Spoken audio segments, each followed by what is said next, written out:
Bismillahirrahmanirrahim. In the last part, we discussed about the questionnaire, and I defined questionnaire for you, how to design a questionnaire and develop a question. So it is very important that you develop a questionnaire, the manner you get the correct response, because the purpose of a questionnaire is to collect the data. When you do not collect the correct data, the data which you should get, so it means your all the effort of collecting the data that is at least of months is futile, useless. So you need to see whether your questionnaire is designed properly or not. This is very, very important. So we discussed several points, several factors which are important. For example, the familiarity of the respondent with your concept, with your questionnaire, with you. Okay, there is a rapport between you and the respondent must be built before he start filling the questionnaire. So I also discussed the demographics, the personal information you solicit to the respondent, and how it has to be asked, and what are the best options. For example, what are the best options for the gender, for the organization, for the age, and etc. Salary, and when and where you have to ask. And then we discussed the other things. So now we are moving ahead towards the characteristics of questionnaire. So in the questionnaire, every item, every statement must be related, specific and concise.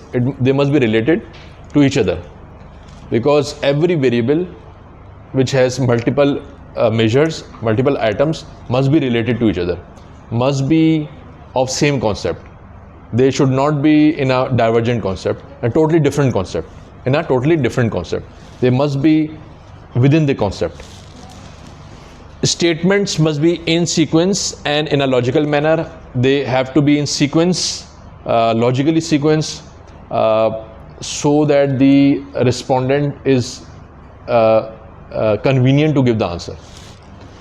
Number of statement must be less than 3 and more than 5. Must not be less than 3. You see, if you have less than 3 items, what happens when you try to see the reliability of items of a variable? So what happens? You do not find the reliable because of some reason. The loadings, the statistics of the responses are not up to the mark, one or the other reason. So what you have to do, you have to reduce, you have to in the confirmatory factor analysis, when you confirm the factors, when you confirm the variables, so you need to see that what are the factors, what are the items, what are the statements which are not fulfilling the demand of yours. So you have to take it out, you have to remove them. If you do not remove them, you cannot check the reliability and validity of them. So you need to remove them, unfortunately, or some other reason. So in that case, if you have less than 3, so it is almost impossible to run the whole model on the basis of that. Since we follow the structural equation modeling, which is the identifying the variables through its measures, through its items. So when we go structural equation modeling way, so we need to see at least we must have 3 items, and you can have more than 5 or so, but 3 to 5 is the best count. Discriminatory, personal and embarrassing statement must not be used. That is discriminatory, racist, ethical consideration must be met, and etc. Language used in the questionnaire statement must be simple. Don't use a difficult vocabulary, because you are not there to impress anyone. You are there to get the data. Remember, you are not impressing anyone, you are just collecting the data. So do not use the big words, the words which have the difficult meaning, which are not used in a daily manner. So do not use them. So when you go with the face validity to any expert, linguistic expert, so what he does, he usually check the English content and make it easy. This is the job of the face validity person. He will check it and make it very easy to comprehend, that anyone can comprehend. Okay. Since the English, when we talk about the English language especially, so it is not our native language, it is the foreign language of ours. So in that context, you have to be very careful. In any scenario like the Western world, for example, we take the example of Britain. So over there, the English is their mother tongue. So you can use different words, but the vocabulary must be understandable for the common people. Remember, no matter in what society you are, in what country you are, but whatever language you use, you have to be very, you have to use a very easy words. If you are making a question in the Hindi language even, you have to use the easy words, because Hindi has difficult words. If you are making a question in Urdu language, then go for the easy vocabulary. Okay, got it? So every time you have to use the easy words, one or the other reason. No terminologies, you do not use the terminologies, difficult terminology, abbreviations and difficult vocabulary. You see, terminologies are specific to the field. If someone is not related to that field, particularly who is responding you, for example, your customer. So customer is not familiar with technical jargons, terminologies. So when you ask about the terminologies, he is confused. And no one asks, remember, nobody would ask you, what is this? Never expect. Because it is a self-administered questionnaire which we are talking about. And in the self-administered questionnaire, the person who is filling that, he is responsible for that. In the personally administered questionnaire, which we discussed before, in that you can intervene. But that is not recommended actually, because it creates a bias. So in your case, do not use abbreviation and difficult vocabulary. Uniformity of statement is helping in getting correct response. Uniformity of statement means the responses must be uniform. We also discussed in the part 1 of our lecture that the options can be different, but we try to make a same sense design of a questionnaire in the manner that the respondent do not face any difficulty in the different questions. Instead, he must be very quick in answering the questions. Okay? Next. So very important, open-ended questions and closed-ended questions. Open-ended questions are those which are not has any boundary. For example, what do you think about it? How do you define, like this? But when we talk about the closed-ended, we categorize it. We give choices for that.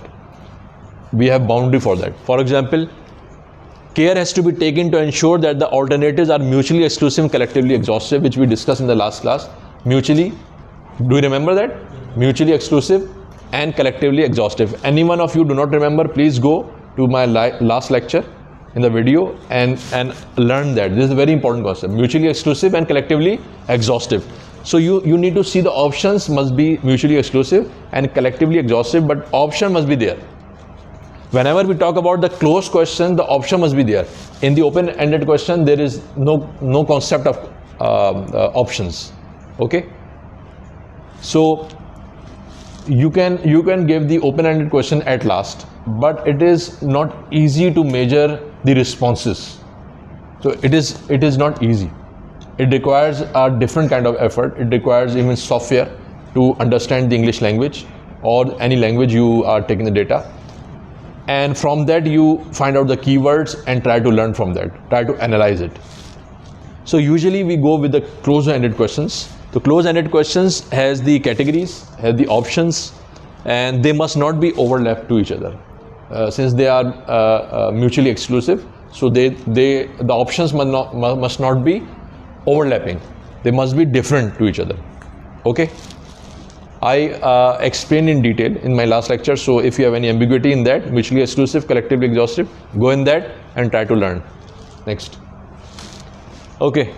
Form of statements.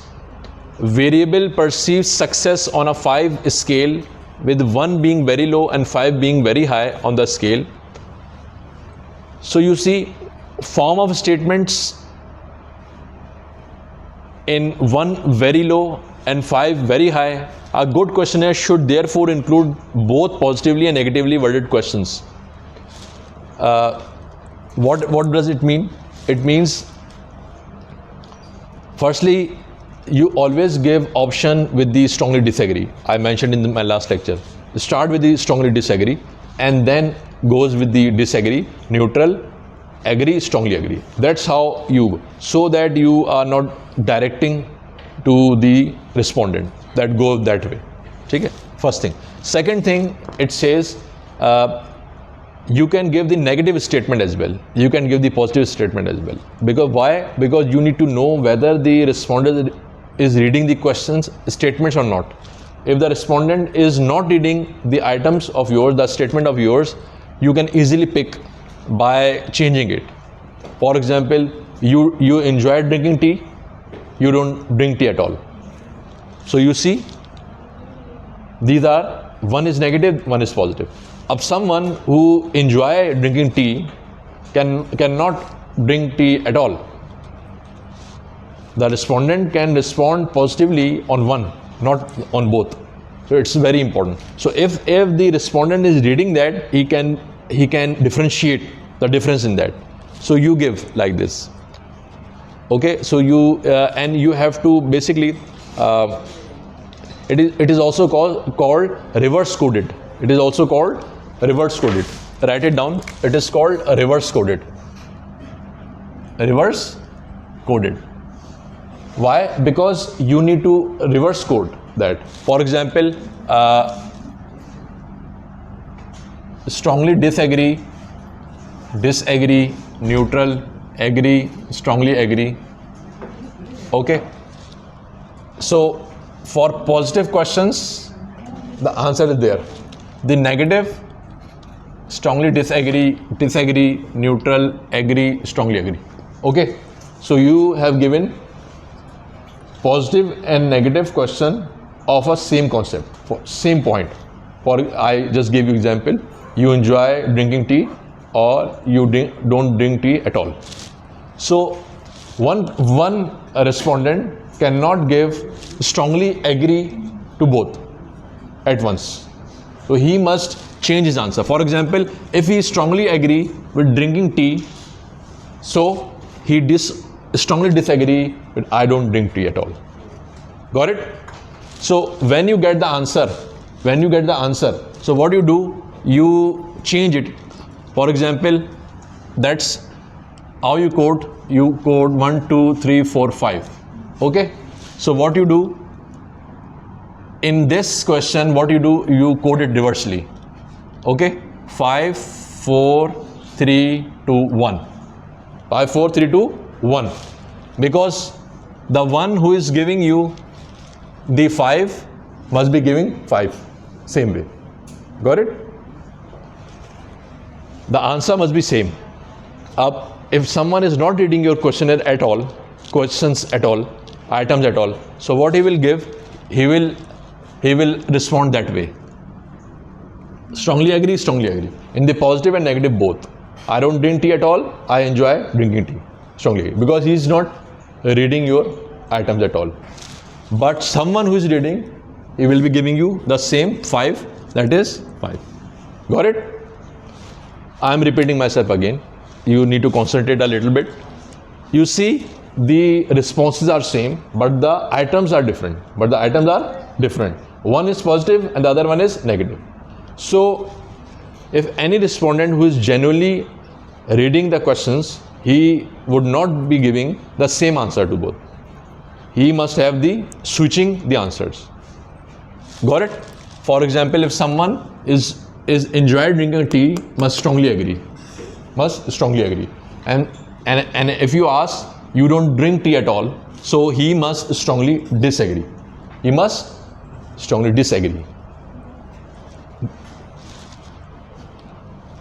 I correct? Okay. So when someone is strongly disagree, So you cannot write 1 to this as well, because you deliberately change the question. So what you do, you reverse code. You code instead of 1 2 3 4 5, you code 5 4 3 2 1, and you take strongly disagree as 5, which is strongly agree, because previously you code 1 2 3 4 5. But for the reverse code, what you did, you code 5 4 3 2 1. That's how the answers are same. Anyone who did not understand, ask me. I will tell you again. Very easy. You just reverse code. Reverse code means code is 1 2 3 4 5. Code is 1 2 3 4 5. Simple. But when you ask the inverted question, reverse question, so what you do, you reverse its code. That is 5 4 3 2 1. Simple. And that's how you process. Okay? You take SD, strongly disagree, as 5 instead of 1. Simple. You take 1 instead of 5. Any question? If anyone did not understand, just let me know again. I will tell you. So next. Balki back, please back. We did not discuss this. Acha, I only recommend to add negative questions if you are adapting a questionnaire. Acha, remember one thing. Excuse me. Remember one thing. When you take the same questions as your base paper or the paper of importance to you, so you can copy the questions as it is. So that is called adoption of a statements or questionnaire. That is called adoption. And when we copy, and in addition to that, we correct them to some extent through face and content validity or to our personal content or social context. So that is called adaptation. So there are two words for that. One is adoption and the other one is adaptation. So that is the technical term we use, that your questionnaire is adapted or adopted. Adapted or adopted. So it's a very important term which I wanted you to know. So in usually the adoption, especially, you do not have to deliberately enter the reverse coded question or negative questions. You do not have. Okay? I prefer you to keep the way they are. Okay? If they have, then take them as it is. If they do not have, then don't go for it. See, don't make because there are times when you do not need the reverse coded questions. So don't go for that. Okay. So double negatives and excessive use of the words, very important, because if your respondent is confused, so he will not give you the right answer. Not and only should be avoided in a negatively worded question. Not and only. So not and only words are confusing because it is basically changing the sentence concept. Coming to work is not great fun than to say not coming to work. Coming to work is not great fun than to say not coming to work. So you see, we can say coming to work instead not coming to work. So we do not use not word. Greater fun than coming to work. It is greater fun coming to work. So coming to work is not great fun. Not great fun and greater fun than coming to work.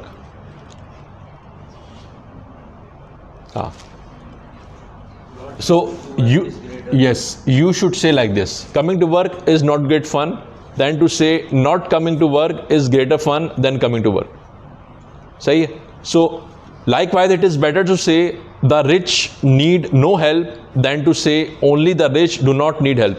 So that is how you have to say. You see, the rich need no help is very easy to understand. Instead you say only the rich do not need help. Only word I also you and also do not. So make it easy to understand. Don't let the respondent think about the question, because when he is thinking, he may have different perception, and you are not interested in different perception of respondents. You need to understand the respondent every item the same way. Answers could be different, but understanding must be same. If the understanding is not same, then you can never analyze your data. Got it? Next.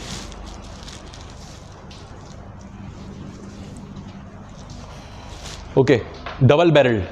Double barreled is what? When you ask two things in a question, in an item. Okay? Double barrel is, you might have heard about double barrel gun.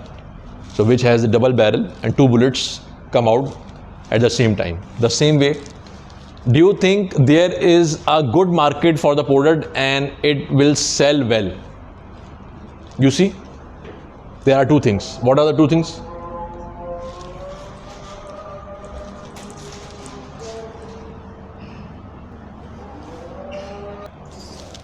Acha ji, we just talked about the double barrel.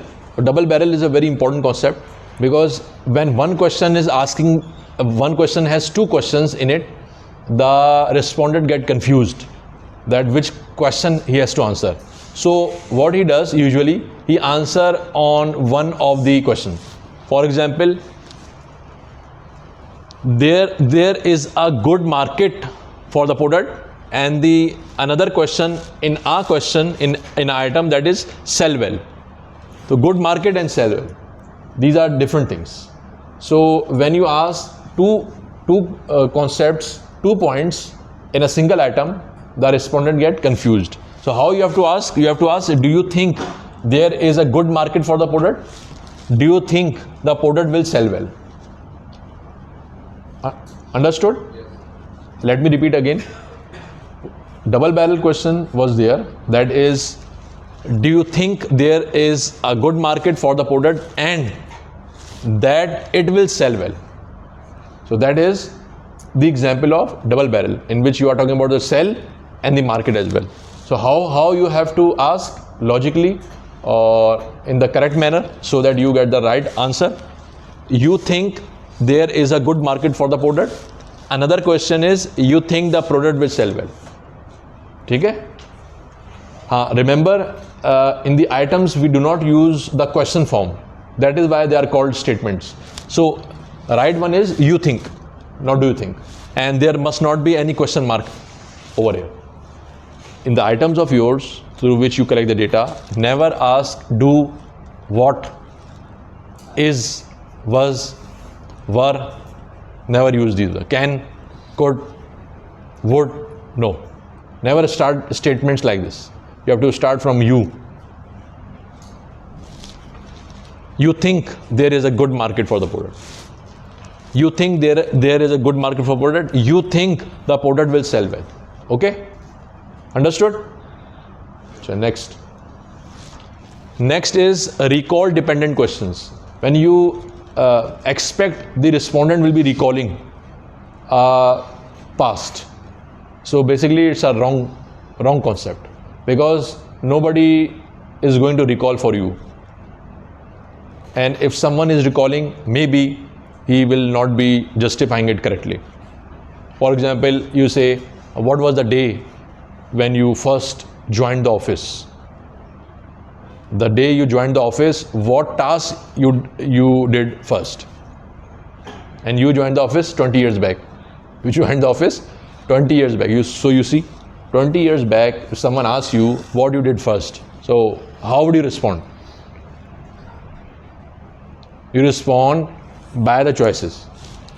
You see choices, no choices, any. Strongly disagree, agree. So the respondent will not give effort on that, and if we believe the respondent will be thinking about it, maybe he's wrong. So don't go for that. The long tenure dependent question, if an employee who has had 30 years service in the organization is asked to state when he first started working in a particular department, where he first started working and how long, he may not be able to give the correct answer, and he may be way off his responses. That the responses will not be reliable. Why? Because the respondent is himself is confused. So don't confuse the respondent if you want the correct answers. Next, ambiguous questions. Ambiguous questions are questions in which the respondent is not clear. Ambiguity means not clear, confused. To what extent would you say you are happy? So basically this is the example. To what extent you say you are happy? It's difficult to define actually. So it's better that you do not ask this question. Loading questions is the one which are loaded with the emotions. You are triggering the emotions of anyone. So when you trigger the emotions, that is entirely wrong, because you do not get the answer the way the respondent should. Example, don't you think that in these days of escalating cost of living, employees should be given good pay rise? So that is the loaded questions. That is basically provoking questions. That don't you think your pay should rise? Yes, I think so. The answer would be. Instead, you have to ask, to what extent do you agree? To what extent do you agree that employees should be given higher pay rises? To what extent? So basically, it is a normal question. Instead, don't you think? So don't you think it is just loaded, and it is directing as well. That if you don't think, you should think. So you don't have to direct. Next is another example. To what extent do you agree that employees should be given higher pay? That this is we talked about. The extent to which employees are in favor of the strike is also. To what extent do you agree that employees should be given higher pay rises? The word strike and vindictive. Over here, it must be the examples was, I think I have copied the same way. Actually, the example was loaded and it was provoking as well. That the employees must strike for the pay rise. The extent to which employees are in favor of a strike, the extent to which they fear adverse reactions, they do. The wrong question, the loaded question was, don't you think that when the employees will go for the strike, the management will take it as adverse? So you see, there are two questions for the same. The extent to which employees are in favor of strike. What is the extent the employees are in favor of strike? Another one is the extent to which they fear adverse reaction if they do go on a strike. So you see, the questions are normalized now. It is not provoking, it is not vindictive, that management is there to hit you hard whenever you do anything correct. So don't go like this. Okay? You have to be very, very calm and composed while making a question, and you need to see that you do not provoke anyone. If you provoke anyone, you will not get the correct answer. The answer which you are looking for, which the respondent should be given. Got it? Is it clear to you? Loaded questions, the question which has emotions. So there should not be any emotions behind any question which may lead to any response. So we need to be very careful. We need to see whether they are provoking or not. If they are provoking, we need to correct it. Next. Social desirability is very important. Do you think that older people should be laid off? This should not be the question. Don't you think? the older people should be laid off. Laid off means fire. Instead, there are advantages and disadvantages to retaining senior citizens in the workforce. To what extent do you think companies should continue to keep the elderly on the payroll? Again, that is a very normal question. So socially desirable, is it socially desirable or not? So most of the Western society, you see, there are more senior people than the junior. Especially in Japan, you see there are many senior people. So it is not socially acceptable if you ask anyone that don't you think they must be fired, senior citizen must be fired. So maybe you are asking the senior citizen about it. So you see, so it is not socially acceptable. So you need to be very careful, okay, so that you don't create any controversy. Since you are a researcher, so you have to be very unbiased and you have to be very careful. It is not you are collecting the data over here, so you know already social context. Maybe you someday you may go outside abroad and you will be working for any company. So these points will inshallah help you out. And what you need to see the social context when you ask any question. Sequencing of questions is very wrong. This is a wrong sequence. I have opportunities to interact with my colleagues during work hours. I have few opportunities to interact with my colleagues during work hours.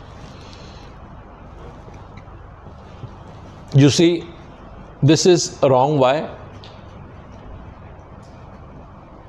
Because it is leading, it is for the respondent, they start seeking opportunities. Instead, I have few opportunities. Because ethically, you should have few opportunities.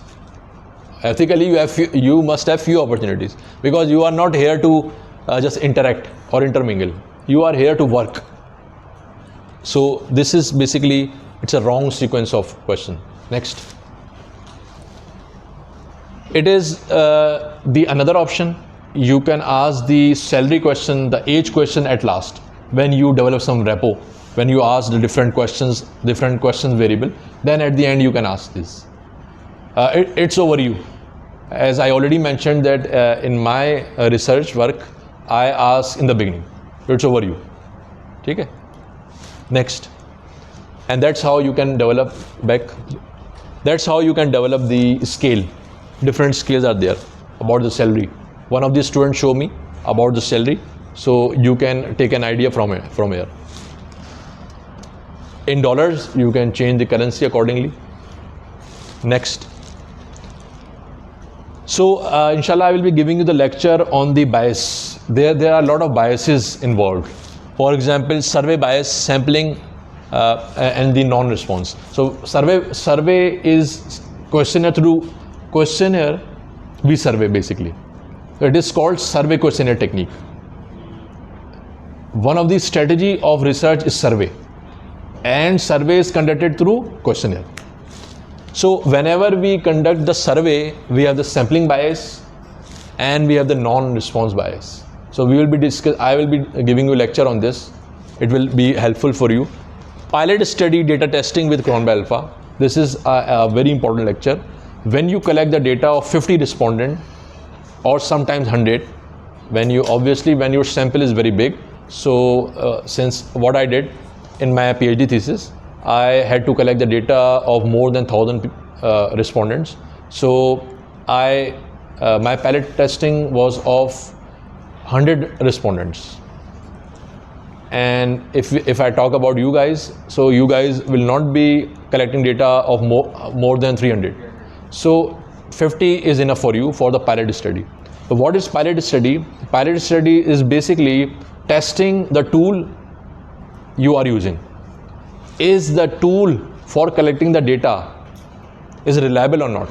So we will check the reliability of your tool, that is questionnaire, through statistics. That is called cron by alpha. Cron by alpha value will tell you that whether your tool is correct or not. So I will be using SPSS for that, and that class will be very, very important for you. Whenever you are completed with the 50 responses, you have to run that SPSS test for the cron by alpha. and when your cron by alpha value is within the limit, then only your tool is correct. Otherwise you cannot follow on with that. You cannot use that questionnaire anymore. You need to correct it so that your cron by alpha value is correct. When your cron by alpha value is correct, then only your tool is appropriate to collect the data. Otherwise you need to discard that. So obviously the cron by alpha comes the cron by alpha value comes of different variables, items. So usually what happens, if there is a problem in the cron by alpha, it comes with a few variable or with one variable. So we look at that and we correct it. So don't be worried about it. Your value hopefully will come correct if you are making the questionnaire the way I taught you. Then inshallah your value will be correct. Principles of measurement, I will be talking about principles. What are the principles of measurement? Okay, we will be discussing that another lecture on that next. And that's it. We are done with that. Any questions so far on the questionnaire? So we have learned, alhamdulillah, the designing of a questionnaire, and inshallah we'll be discussing about the biases in the upcoming lecture and the testing of a tool statistically, and third is principles of measurement. So inshallah we'll be doing that. So I need you to understand this very well so that your testing will be correct and you will be free from the biases as well. Thank you.